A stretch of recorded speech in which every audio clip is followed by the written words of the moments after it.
안에 사는 성도. 따라합니다. 은혜 안에 사는 성도. 은혜 안에 사는 성도. 왜 교회 오면 늘 하는 말이 은혜 받아라, 은혜 안에 살아라, 은혜스럽다. 그렇게 얘기하는데 오늘 그 말씀에 대해서 한번 같이 기억하도록 합니다. 소크라테스가 제자들에게 내 자신을 알라 그랬더니 한 제자가 스승님은 자신이 누군지 아십니까? 그랬더니 소크라테스가 하는 말이 그런 말은 아는데 내가 누구인지 모른다는 것을 내가 아네. 내가 누구인지 모른다는 걸 안다는 거야. 그래서 핑이라는 사람은 말했습니다. 진정한 내 삶의 길을 찾으려면 너는 두 번의 여행을 해야만 한다. 첫 번째 여행은 내 자신을 잃는 것이고 두 번째 여행은 내 자신을 발견하는 것이다. 그랬습니다. 우리가 신앙생활 하다 보면요, 힘든 일도 많고 때로는 안 믿는 사람들로부터 손가락질 받기도 하는 것이 사실이죠. 그런데 중요한 것은 뭐냐면 우리가 무엇 때문에 힘들고 무엇 때문에 손가락질을 받느냐 하는 것이 중요한데 바울은 이 점에 대해서 분명히 말하기를 고린도전서 4장 10절에 보니까 따라합니다. 그리스도 때문에, 예수 때문에 믿습니까? 이게 확실히 해야 돼요. 여러분 오늘 이렇게 올라와서 아침에 날씨 쌀쌀한데 세상에서 예배드리고 수고하고 하는데 왜 하느냐? 누구 때문이야? 뭐 때문에? 예수님 때문에. 할렐루야. 이게 분명해야 된다는 거예요. 그래서 바울은 이 점을 오히려 떳떳하게 자랑하고 있죠. 본문 10절을 보니까 그러므로 내가 그리스도를 위하여 예수님을 위하여 약한 것들과 능력과 궁핍과 박해와 공고를 기뻐한다. 왜? 이는 내가 약한 그때에 강하기 때문이다. 내가 약할 때 하나님의 능력이 나에게서 더 강력하게 나타난다는 거예요. 내가 죽으면 주님이 살아난다는 거죠. 예수님도 이런 자들이 복 있다고 말씀하셨어요. 인자로 말미암아 사람들이 너희를 미워하고 멀리하고 욕하고 내 이름을 악하다 하여 버릴 때에는 너희에게 복이 있구나. 그날에는 그런 공고와 고난과 버림을 당하고 힘들고 애쓸 때는 기뻐하라. 너희 왜 복이 있다. 그러니까 그날에는 기뻐하고 뛰놀라. 하늘에서 너희 상이 큽니다. 할렐루야. 그런데 여러분, 자 그렇게 보면은 예수 믿는다고 해서 찬양이 나와서 봉사와 안내 봉사, 주방 봉사 다 하는데 예배 드리는 것 이 자체가 힘들고 어려운 일이죠. 이 결코 쉬운 일 아니에요. 그러면 오늘 여기 말씀대로 예수님께서는 그런 자는 힘들고 어려운 걸 당하고 얻어먹고 할 때는 기뻐하라고 했었는데 그럼 우리가 힘들고 욕먹는 게 우리가 기뻐해야 돼. 그게 바로 하나님의 은혜가 축복인데 이게 현실적으로 잘 깨달아지지 않는다는 거야. 그 머리로는 알고 있는데 가슴은 느껴지지 않아. 그래서 우리는 이 은혜를 이것이 진짜 축복으로 내가 느껴져요. 주님 앞에 나와서 헌신하고 예배드리는 게 정말 기쁘게 느껴질 수 있도록 내가 현재 당하는 어려움과 고난의 기쁨으로 내가 그 고난을 받아들일 수 있도록 이렇게 우리 신앙을 잡아나가야겠는데 그게 잘 안 된다는 거예요.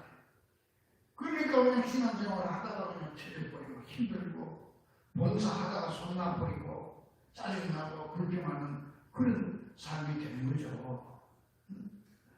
그래서 가장 우리 신앙생활 때 중요한 건 뭐냐? 이것이 과연 내 신앙의 축복이다. 이게 하나님의 은혜라고 예수님이 기뻐하라고 그랬으니까 또 성경에 보면 분명히 그게 하나님의 은혜라고 그랬으니까 그 은혜가 정말 은혜로 나에게 느껴질 수 있도록 내가 깨닫는 게 중요하다. 그걸 깨닫지 못하니까 불평하고 짜증나고 힘들고 지치는 거죠. 그래서 우리는 이 은혜를 깨닫게 해달라고 기도하고 찬송합니다. 주 은혜를 받으러 모여온 우리 주 크신 듯 뭐야 해달라? 깨닫게 하옵소서. 주 크신 듯 깨닫게 하옵소서. 찬송하고 기도하지 않습니까? 이거 깨달아야 나한테 기쁨이 되고, 깨달아야 아침 일찍 나와서 아침도 못 먹고 찬양을 해도 기쁨이 되는데, 깨닫지 못하면 기쁨이 없고 은혜가 안 되는 거예요. 그러니까 우리가 먼저 알아야 될 것은, 우리가 하나님의 은혜 안에 살기 위해서는 지금 내가 누리는 하나님의 은혜를 깨닫는 것이 중요한데, 먼저 지금 내가 처한 환경 가운데서 하나님의 은혜를 깨닫는 것이 중요합니다. 바울을 보세요. 그가 예수 믿기 전에는 자신이 태어나고 생활했던 이방인의 환경과 어려서부터 배운 헬라 문화가 어떻게 쓰임받을지를 전혀 알지 못했어요. 어떤 학자들은요, 이 사도 바울이 독신이자 홀로 살았어요. 왜 홀로 살았냐? 그가 젊을 때 사별을 했다. 그 성서 연구가 들어가면 무슨 교통사고를 했든지 뭐 해가지고 가족들이 그냥 다 죽고 혼자 살았다. 그래서 평생을 독신으로 살았다. 그렇게 얘기합니다. 그럼 나는 그 고난 속에서 살았는데, 그러나 예수를 만나고 은혜를 깨닫고 보니까 그 모든 분리했던 환경들이 이방인에게 복음을 전하는 사도로서의 자격을 갖추게 하신 하나님의 은혜였구나. 하나님이 나를 그런 환경 속에서 이방인의 삶과 헬라 문화의 삶과 공부하고 이런 당하는 모든 일들을 통해서, 이 환경을 통해서 하나님이 나를 결국 이렇게 주의 이방인의 사도로 쓰기 위해서 나를 준비시킨 것이구나. 이걸 깨닫고, 이걸 깨닫고 보니까 그런 환경들이 이방인에게 복음을 전하는 사도가 자격을 갖추는 하나님의 은혜. 그러니까 그걸 생각하니까 기쁘다는 거죠. 그게 하나님의 뜻이 있었구나. 그래서 저는 고백합니다. 갈라디아 2장 8절에서 베드로에게 역사하사 그를 할례자의 사도로 삼으시니가, 예수님 유대인들의 사도로 베드로를 삼았습니다. 근데 또한 내게 역사가, 예수님이 내게 역사하셔서 나를 이방인의 사도로 삼으시는 거예요. 내가 이방인 가정에 자라고 이방인의 문화를 배우고 이방인의 교육을 받은 것이 이방인들에게 복음을 전하라고 나를 그렇게 이방인의 사도로 삼기 위해서 나를 세웠다. 그렇게 고백을 해주셨습니다. 그러므로 현재 나의 환경이 좋든 나쁘든 그 속에도 분명히 하나님의 놀라운 승리와 계획이 숨겨져 있음을 깨달을 때, 그것이 내게 은혜가 되었어. 결국 그 조건들이 나를 쓰임받게 하는 귀한 은사가 된다는 사실을 깨닫고, 하나님은 지금 나의 이 힘든 환경을 통해서 준비시키고 계신다는 사실을 밝히 깨닫는 은혜가 여러분에게 있으시기를 주의 이름으로 간절히 축원합니다. 이건 우리가 하나님의 은혜 안에 살기 위해서는 지금 나에게 닥친 모든 고난들 속에서도 하나님의 뜻이 계신다는 사실을 깨달아야 됩니다. 그래서 바울은 복음을 전하다가 수많은 고난과 환난을 당했죠. 동네 북채를 얻어맞고 참 감옥을 안방처럼 들어버리고 묻는 걸 밥 먹듯이 하고, 그렇게 참 모진 고난을 당했어요. 이 모든 고난 속에서도 하나님의 놀라운 경륜과 승리가 있음을 깨달을 때, 나는 그 고난받은 걸 왜 기뻐한다. 그렇게 고백할 수가 있어요. 이게 바로 은혜로운 성도의 삶입니다. 골로새 1장 24, 25절 보니까 나는 이제 너희를 위하여 받는 괴로움을 기뻐하고. 어떻게 괴로움을 기뻐할 수 있어요? 여기에 이것이 은혜구나. 여기도 하나님의 뜻이 계신다. 이걸 깨달으니까 기쁘고 온다는 거예요. 또 그리스도의 남은 고난을 내 몸된 교회를 위해 내 육체에 채우노라. 내가 교회에 이끄는 것은 하나님이 너희를 위하여 내게 주신 직분을 따라 하나님의 말씀을 이루려 하십니다. 하나님의 말씀을 이루어 가는 것, 여기에 당하는 모든 고난, 이건 내가 오히려 기뻐한다. 그리스도의 남은 고난을 내 육체에 채우는 것이니까 나는 기쁘다. 그러면 우리가 이 은혜를 깨닫지 못하면요, 교회 생활하는 게 그렇게 힘들고 예배 나오는 게 그렇게 귀찮고 찬양대나 말할 게 없고 여러분들 어떻게 교회 와서 내가 봉사하고 헌신하고 우리 여기 예전에 맥구역처럼 주방 봉사하면서도 감사하다고 식사드리고 이런 일이 어떻게 있을 수 있겠어요? 이건 세상 사람한테 상상을 못하는 일이에요. 이걸 깨달을 때 가능하다는 거죠. 왜? 그게 바로 하나님의 은혜구나. 이 속에도 순전히 하나님의 뜻이 있구나. 나의 이 현재 고난을 하나님이 언젠가는 줄 위해 쓰실 때가 있겠구나. 할렐루야. 그렇게 생각할 때 현재 내가 닥치는 모든 고난도 하나님의 은혜로 받을 수 있고 오히려 그 고난을 기쁨으로 소화시킬 수가 있는 거죠. 이게 바로 세상 사람들하고 예수 믿는 사람 다른 점이 여기 있는 거예요. 이걸 이해 못하는 세상 사람들은 우리 보고 수고하는 저 사람들 좀 이상한 사람들이다. 그렇게 얘기할 수 있죠. 그래서 바울은요, 자기 자신을 괴롭히는 질병까지도 하나님의 은혜임을 깨닫고 감사했습니다. 본문 특별히 보니까 여러 계시를 받은 것이 지극히 크므로 너무 자만하지 않게 하시려고 내 육체에 가시 곧 사탄의 사자를 주셨으니 이는 나를 쳐서 너무 자만하지 않게 하려 했습니다. 우리의 병은 지금 우리가 가진 이런 몸이 약하고 이 정도는 아니에요. 육체의 가시, 극진하는 가시, 육체의 가시. 그래서 많은 성사학자들은 바울은 병이 많아, 눈도 만질 듯 아프고요. 신경통 관절염도 있고 몸이 아팠지만 그 중에서 특별히 자기를 괴롭혀주는 간질병이다. 간질병. 이 복음을 전해야 되는데 가운데서 전해와 간질 걸려가 넘어지고 하면 어떻게 되겠어요? 그런 상황 비슷하게 갈라디아서 나와요. 그러니까 이게 너무너무 괴로워서 육체 가시다. 이게 너무 괴로워가지고 나 이 병이 사탄의 사자다. 사탄의 사자. 나를 길고 괴롭히는 사탄의 하수입니다. 이게 나를 괴롭힌 거예요. 그렇게 표현했어요. 그래서 바울은 하나님 이 병을 고치더라고 간절히 기도했다고 그랬어요. 하나님 내가 이 복음 전하는 네가 안 되겠습니까? 설교하다 넘어지고 무슨 말이가 되겠습니까? 그게. 바울 서신도 맨날 직접 보수고 눈이 어두우니까 딴 사람 대필자 서기관 이용해서 쓰고 이거나 그러니까 하나님 내 이 병을 고쳐주세요. 그러면 하나님 일을 하는 게 더 좋지 않습니까? 기도했다. 기도하죠. 할 수 있죠. 그런데 하나님께서 그 병을 당장 고칠 수 있어요. 바울은 죽은 사람 살렸어요. 자기는. 근데 자기 병이 잘 못 고치고 있는 거예요. 근데 하나님이 응답을 주시는데 뭐라고 응답 주느냐? 내 은혜에 응답을 줍니다. 문제를 보니까 내 은혜가 내게 족하다. 이는 내 능력이 약한 데서 온전해집니다. 무슨 말이냐? 됐다. 그대로 살아라. 너는 이미 많은 은혜를 받았으니 내가 약해야 내 능력이 더 크게 나타나는 게 아니냐. 네가 그 상태에서 건강해지면 혹시 자만하게 될까 싶으니까 그건 안 돼. 여기까지야. 이걸 이제 깨닫고 나니까 은혜 받는 줄 깨닫죠. 이 은혜를 깨닫고 나니까 이것도 하나님의 은혜구나. 하나님이 나를 교만하지 않게 하시려고 이 병을 고쳐주지 않는구나.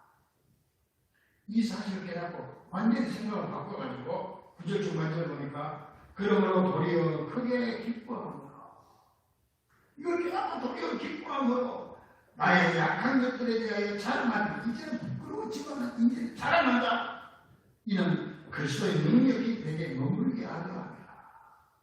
내가 약할 때 하나님의 능력이 강력하게 나타나니까 나는 오히려 이 아픈 걸 기뻐하고 자랑하겠다. 완전히 생각이 바뀌어. 이게 은혜로운 선거의 삶이에요. 이게 사랑하는 여러분, 지금 바울의 환경이나 조건은 조금도 변한 게 없어요. 질병도 그대로예요.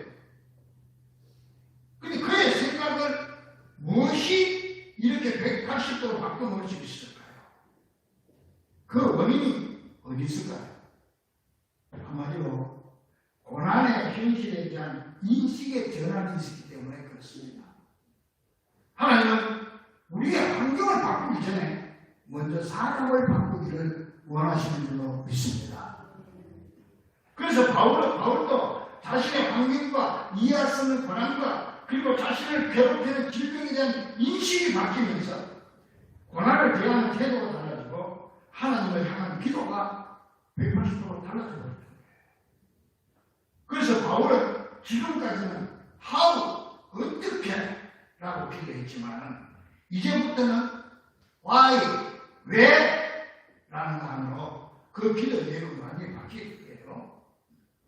그러면 우리가 하나님의 은혜를 바로 깨닫기 위해서는 항상 우리의 삶 속에서 어떻게, how, 어떻게 라는 질문을 던지지 말고 why, 왜 라는 질문을 던지는 성도가 되어야 합니다. 자, 예를 들어보세요. 예수님이 오병 이어의 기적을 일으켰습니다. 여기에 대해서 how, 어떻게 라는 질문을 던져보세요. 어떻게 그런 일이 있을 수가 있어? 답이 안 나오는 거예요. 어떻게 오병이의 기적이 나타날 수 있어? 답이 없는 거예요. 근데 why, 왜 그런 일을 할 수 있을까? 하면 답이 나오죠. 왜 예수 배고픈 자를 먹이고 또 하나님의 능력을 나타내시고 이 육신의 떠오르는 영의 양식을 공급받아 여러 가지 뜻이 거기 나타날 수 있는 거예요. 그렇게 될 때 이게 나한테 은혜가 되는 거죠. 또 하나 예를 들어봅시다. 죄 없으신 예수님께서 십자가에 죽었습니다. 여기에 대해서 how, 어떻게 그런 일이 있을 수가 있어? 답이 안 나옵니다. 하나님의 원이라는 뜻을 깨달을 수 없죠. 대신에 왜 그렇게 죽어야 했을까? why, 왜 할 때 답이 많이 나오죠. 우리 죄를 사하기 위해서, 우리를 속죄하기 위해서, 우리의 그거를 여러 대답이 나올 수 있는 거예요. 그래서 우리가 항상 주님 앞에서 why, 왜라고 하는 질문을 던지는 기도가 있습니다. 그걸 깨달을 때 은혜가 됩니다. 예수님 부활도 마찬가지입니다. 어떻게 부활이 사람을 죽였다가 살아날 수 있어? 그리고 계단이 안 나오는 거예요. 답이 없어요. 어떻게 그럴 수 있어? 그런데 왜 부활하셨을까 할 때 답이 여러 개가 나올 수 있죠. 부활의 천년로 우리에게 부활의 소망을 주시고 하나님의 능력이 나오고 여러 가지 대답이 나올 수 있는 거예요. 여러분이 지금 당하는 고난도 마찬가지입니다. 어떻게 나한테 이런 일이 있을 수가 있어? 그럼 답이 없어요. 불평불만밖에 안 나옵니다. 내가 열심히 기도하고 열심히 봉사하고 내가 교회 일도 열심히 하고 헌금도 열심히 하고 하는데 왜 나한테 이런 일이 생기냐? 이렇게 나와야지. 어떻게 나한테 이런 일이 생길 수가 있어? 그런 답이 없어. 왜 나한테 이런 고난을 주실까? 하나님. 왜 하나님이 나를 이 고난 속에서 건져주지 않으실까? 왜 하나님이 나의 질병을 고치지 않으실까? 왜 하나님이 나한테 이런 어려움을 주시고 고난을 주실까? 그 속에 답이 있는 거죠. 그 여러 가지 나름대로 답을 거기서 캐낼 수가 있는 거예요. 오히려 이게 바로 하나님의 올바른 뜻을 깨닫는 것이고 은혜를 깨닫는 것입니다. 그런 마음으로 살아가는 게 은혜로운 삶을 사는 사람의 태도예요. 성질 급한 남편하고 성질 늘 터진 부인하고 살아. 왜 어떻게 하나님 나한테 저런 마음을 도와주고 그런 답이 없어요. 왜 하나님이 나한테 저렇게 늘 터진 마음을 줬을까? 그럼 답이 나오죠. 내가 성질 급하니까 내 성질 좀 죽이고 도와주라고 그랬구나. 여러 가지 답이 나올 수 있는 거예요. 이걸 위해서 우리가 주님 앞에 기도할 때도 그런 기도를 드려야 되는 거예요. 그래서 지난주에 전 오후예배 때부터 기도에 대해서 지금 특강을 하고 있어요. 오늘부터 하고 여러분, 여러분 평생 기도해야 됩니다. 평생 가면 귀에 못이 막히도록 들을 거예요. 기도하는 거. 그럼 올바른 기도 해야 될 거 아니에요. 올바른 기도를. 그래서 기도에 대한 특강을 계속 하려고 하고 있어요. 지난주에 오늘부터 여러분들 기도해보고요. 그래서 주님 앞에 기도를 하되 왜 기도해야 되는가? 어떻게 기도해야 되는가? 어떤 단어를 사용하면 좋은가? 어떤 방식으로 기도해야 되는가? 이 쫙쫙 설명할 겁니다. 그래서 우리가 기도를 찾아봐야 되는 거예요. 저는 지난 주간에 한 주간 휴가도 많이 좀 휴가라고 했었지. 여름 안 갔으니까 한 주간 제가 저 고향에 가서 돌초하고 왔어요. 아유, 어디가 6끼가 됐는데 그걸 제 후배를 데리고 가서 같이 했는데 그냥 뭐 그러다가 저 동양에 이렇게 내가 워낙 바다를 좋아하니까 동양에 그냥 바다만 봐도 그냥 그래서 내가 마음이 들고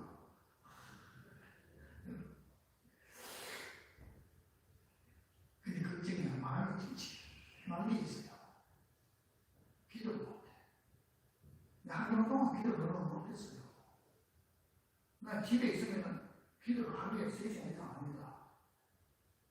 근데 휴가가 간다고 가니까 제일 마음에 걸리는 게 기도 못하는 게 기도를 못해. 기도를 하루가 안 하겠지. 무슨 일이 일어날 것 같기도 하고. 근데 이거 뭐 며칠 동안 기도를 그걸 못했잖아요. 그게 제일 걸리더라고요. 우리가 주님 앞에 평생 기도해야 되는 거잖아요. 그럼 기도를 똑바로 해야 하는데 앞으로 기도할 때 어떻게 하는 기도하지 말고 왜 하는 기도 하시기를 주의 이름으로 간절히 축원합니다. 그래서 바울은 전에는요, 하나님 어떻게 나를 복음 전도자로 쓰시려고 하면서 그런 환경에서 자라게 하셨습니까? 했지만 이제는 달랐어요. 하나님 왜 나를 그런 환경에서 자라게 하셨습니까? 할 때 전도는 나오는 거예요. 아, 이방인 전도를 위해서 그러구나. 또 전에는 하나님 주의 사명을 감당하려고 최선을 다하는 나에게 어떻게 이런 고난과 핍박이 있을 수 있습니까? 그렇게 기도했고 생각했지만은 이제는 하나님 왜 나에게 이런 고난을 주십니까? 할 때 정답이 나오십니다.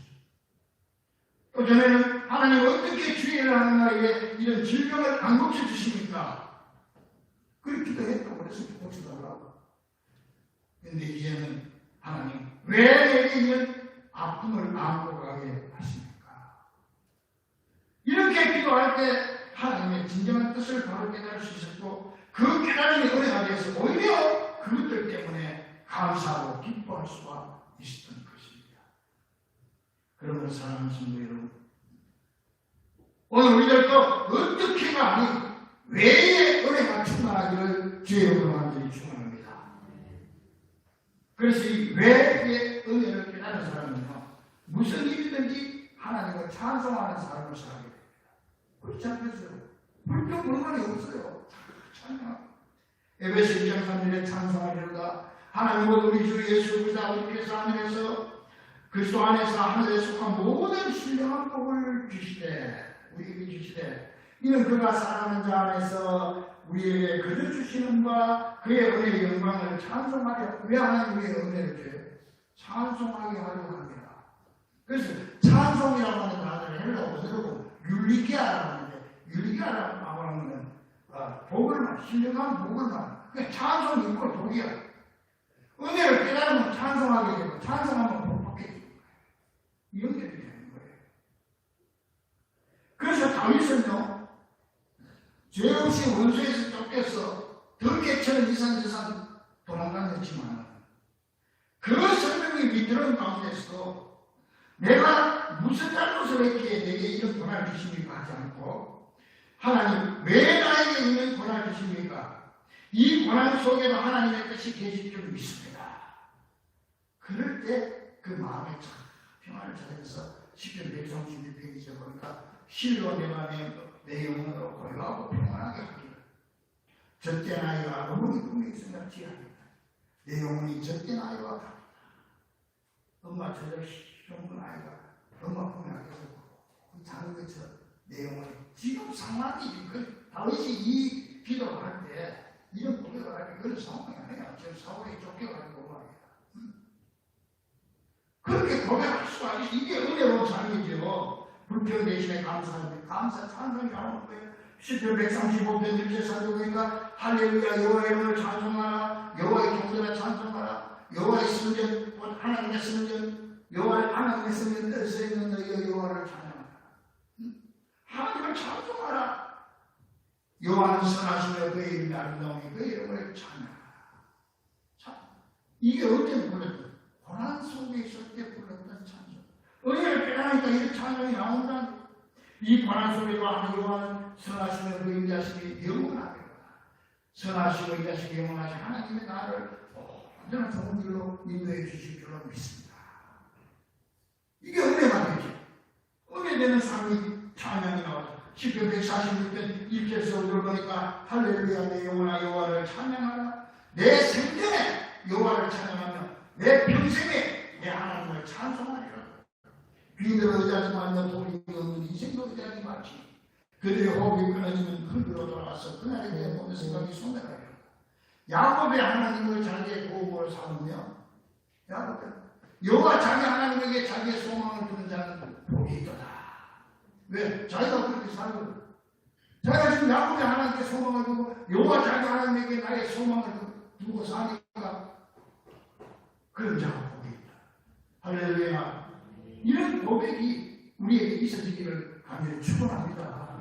이런 삶이 바로 은혜로 가운데 사는 사람의 삶의 모습이에요. 그러면서 하나님의 선하심을 알고 있습니다. 그런 결단합니다. 따라서 내 생전의 여호와를 찬양하며 내 평생에 내 하나님을 찬송합니다. 어떤 일을 당해도 하나님을 찬송합니다. 찬송이 이걸 복이니까, 신령한 복이니까 내 입에서 찬송이 나오는 순간 이미 나는 받은 사람. 할렐루야.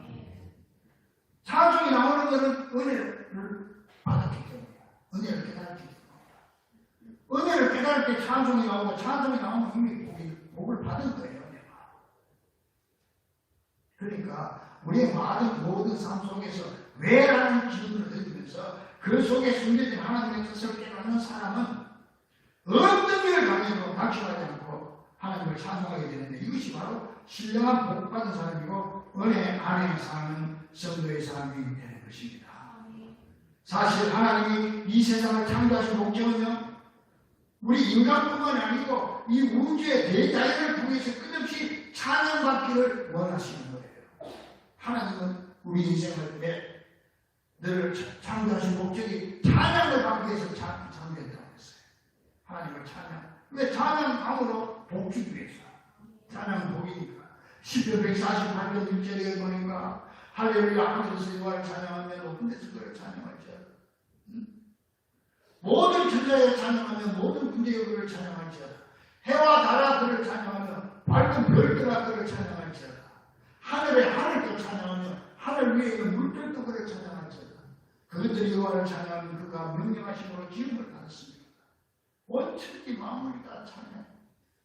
저는 새벽에 우리 교회 주차장에 오면 너희들 제일 먼저 하늘에서 여호와를 찬양하라. 하늘에 하늘도 찬양. 그리고 여러분 요새 가을이라서 귀뚜라미 소리가 그렇게 심하게 나요. 그래서 나는 거기서 주차장에서 하는 귀뚜라미 소리를 듣습니다. 여러분께서 저 귀뚜라미 저렇게 하나님 찬양, 그게 하나님 찬양하는 소리를 들리는 거예요. 개개개 나는 대로 그냥 찬양을 하는 거예요. 저 민물의 중심도 하나님을 찬양하는 거야.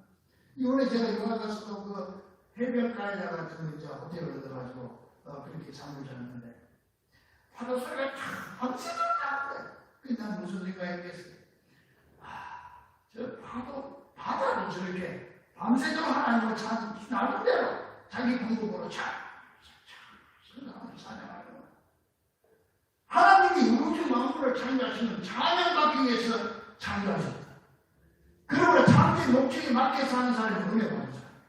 자기 목적에 맞게 사는 사람이 뭐예요? 은혜를 깨달은 사람이에요.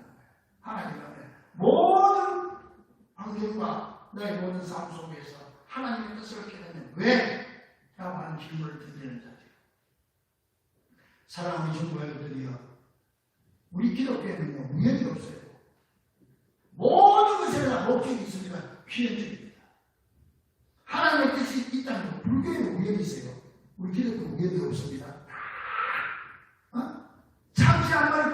것도 하나님이 허락해야 떨어지는 거고, 덜의 백합화가 우리나라 큰 백합화가 아니고 100백장이야. 백송이 한 들꽃 피는 것도 하나님이 입에서야 피는 거예요. 여러분에게 생기는 모든 일들도 다 그 속에 하나님의 뜻이 있는 줄로 믿으시고, 어떻게가 아닌 왜라는 질문을 던지므로 어떤 상황에서도 하나님의 은혜 안에서 하는 귀한 성도들이 되셔서 목숨 다하여 주님 앞에 가는 날까지 하나님을 찬양하는 신령한 복을 누리며 살아가는 귀한 성도들이 되시기를 주의 이름으로 간절히 축원합니다. 기도하겠습니다.